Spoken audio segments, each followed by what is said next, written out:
WFM 91.7. Good morning once again. Thank you so much for tuning in and joining us on Women Radio WFM 91.7. This is Nigeria's first radio station for women and their families.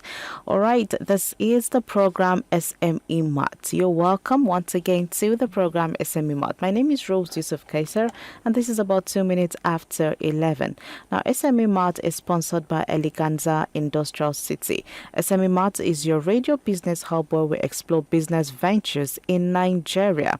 All right, SME Mart on Women Radio WFM 91.7 is dedicated to promoting entrepreneurship and it is sponsored by Eleganza Industrial City. Now, to be a part of the program today on SME Mart, do well to dial 07000 917 917. Send us a text or a WhatsApp message to 070 317 56537. My name is Rose Yusuf Kaiser, and of course, today on SME Mart, we are looking at the impacts of inflation on SME's quality or quantity in production. All right, so we all know that inflation is something that everybody is dealing with. It's actually affecting us in one way or the other. Now, inflation, often viewed as the increase in general price level of goods and services, can be approached from various perspectives. Some argue that it's primarily a quantitative issue related to supply of money in the economy, while others contend that it is equally influenced by the quality of economic policies and structural factors. So today on SME Mart, I'm speaking with Idowu Akinde. He's a startup coach and founder of Bullying Labs, and he'll be discussing with us on the impact of inflation on SMEs, qualities, and quantity in production. All right, so let's go ahead and have this discussion with Idowu this morning. Good morning, Idowu. Thank you for joining us on SME Mart. Good morning. Can you hear me? Yes, I can hear you loud and clear. Awesome. All Thank right. you for having me. Good morning. How's your weekend? I hope it was great. Well, fine, thank you. Okay. All right, so heading on with the discussion today. So Idowu, let's know you. Let's know who Idowu is. Okay. All right. So, my name is Idowu. Everybody calls me I.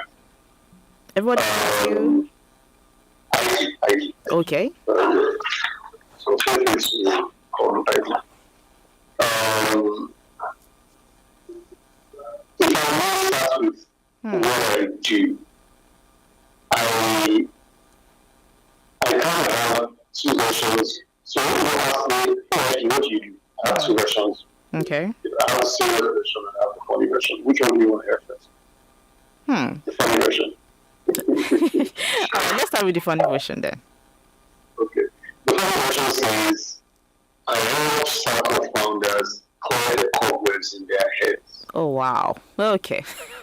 Okay. Yes, so I know I'm not already stand-up comic, but stand-up comedian, but at least I try. So that kind of hints at the serious version, which is essentially I help startup founders think more clearly about what they're doing, challenge their assumptions, help them with ideation support. So there's a couple of things that I have called cobwebs, but more generally it could be referred to as anti-productive thought patterns in the minds of many startup founders. And so my work is to help them navigate the startup building journey in a nutshell. That's what I do. Okay. Thank you. All right. Thank you, ID. I hope that's okay.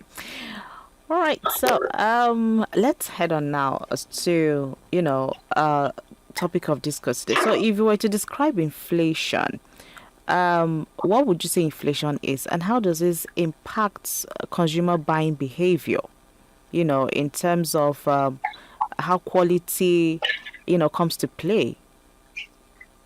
Okay. Quick disclaimer. I'm not a comment. In fact, my background is in engineering, a lot of programming, and nowadays I have kind of transformed from that geek that used to love to program speaking to somebody that has launched 3 companies and has supported over 1,500 startup founders in 21 countries. Wow. So, however, I am no economist by training or by formal definition. And so my answer will not be something that you can take into an economics class in a university. My answer will be more strict, more experiential. What is for me is what happens when purchasing power loses its power. Okay, so we can talk about structural components of the macro economy. So we can talk about economic policies. We can talk about that. These are the fancy English words, fancy words. However, inflation for someone like me who has run multiple businesses, and many of the founders that I can speak on their behalf, who are running businesses, is the reduction or erosion, well, I don't use erosion, the reduction in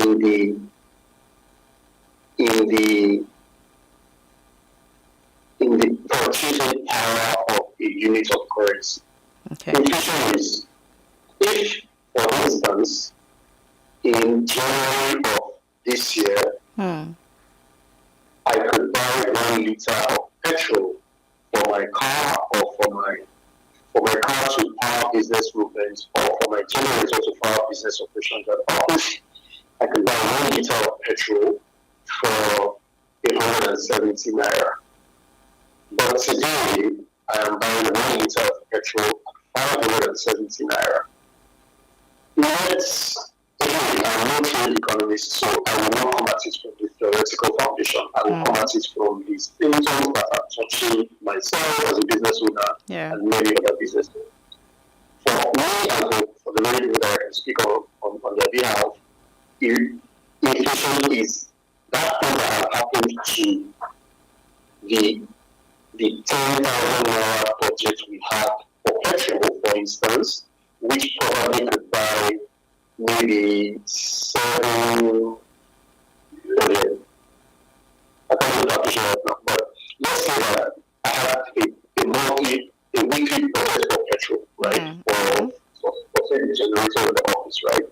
That 10,000 naira could buy, just for discussion purposes, could buy 50 liters. Okay. In January of 2023. Today, in October of 2023, that 10,000 naira perhaps cannot buy more than 15 liters or something like that, right? So 15 liters to 15 liters for us, this is inflation. Yeah. Yes, of course.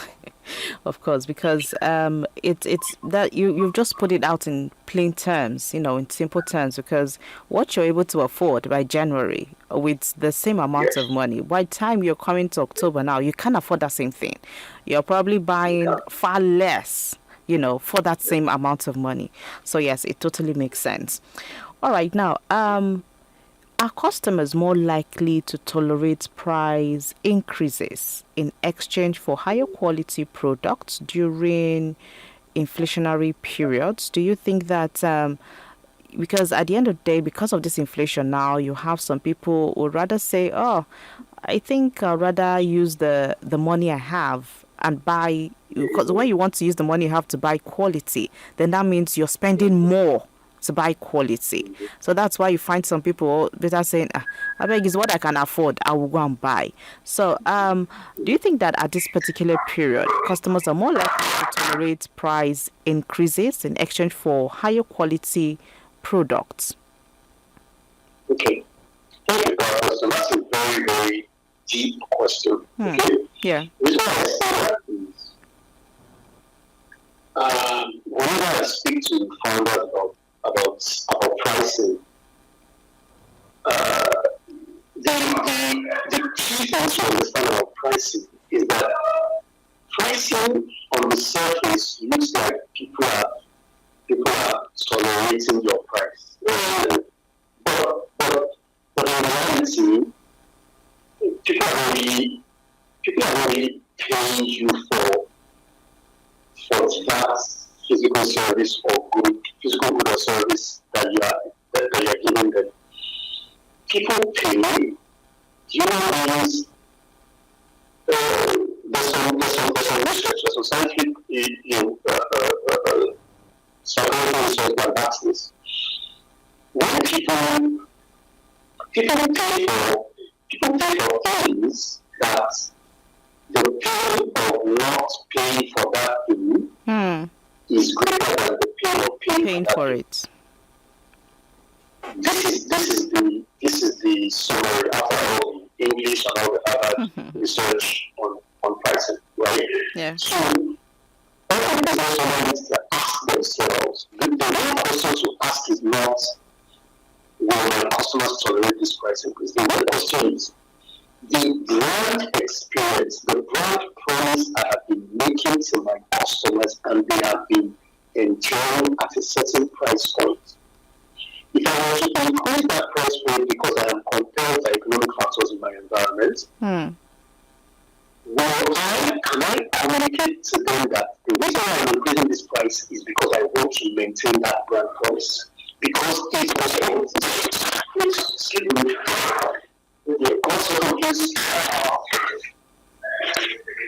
Can you hear me? Yes, I can. Okay, I'm sorry. I didn't understand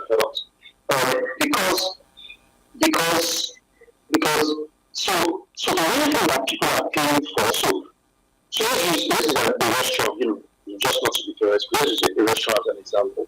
In a restaurant, you're not really buying food. You are buying a certain experience. Which is why if you walk into a restaurant and they give you their menu is a promise. When you read that menu or you see a picture of the menu items, it creates an image in your mind, and that image is a promise. The restaurant is promising you that if you buy this item, that chicken wings is going to look really nice. Oh, I got that amala really. It's really, really going to look nice. It's a promise. If you bring that food and it doesn't reach your promise, you're not coming back to that place at whatever price point. So, if you are compelled in things like this, and if you are compelled at times like this to increase price, then the thing that should at the back of the mind of the entrepreneur, the business owner, is really what do I have to do to maintain my promise? And it shows in both the amount of the percentage of increase and how you communicate that increase to your customers. You tell them, dear customers, thank you for patronizing us. You are going to love us for the experience and the quality and that you know and don't compromise on.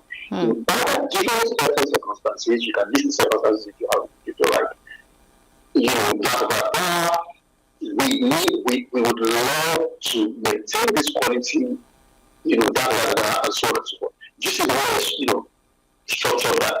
The customer themselves will realize that if they can afford it, they will realize that the reason why they will agree to spend more is because they know that when they come here, sometimes it's an ambience. They can be using the example of a restaurant. Sometimes it's an ambience, sometimes I hope I have answered. Oh yes, you have. So now our time is up, but how can you be contacted then? How can we reach you, or how can people get to reach you? Because this is just the radio, yeah. Yeah, obviously. I'd love to spend some deeper time. So I'm very active. I'm sorry I'm not able to share a phone number, but I can share an email that people can send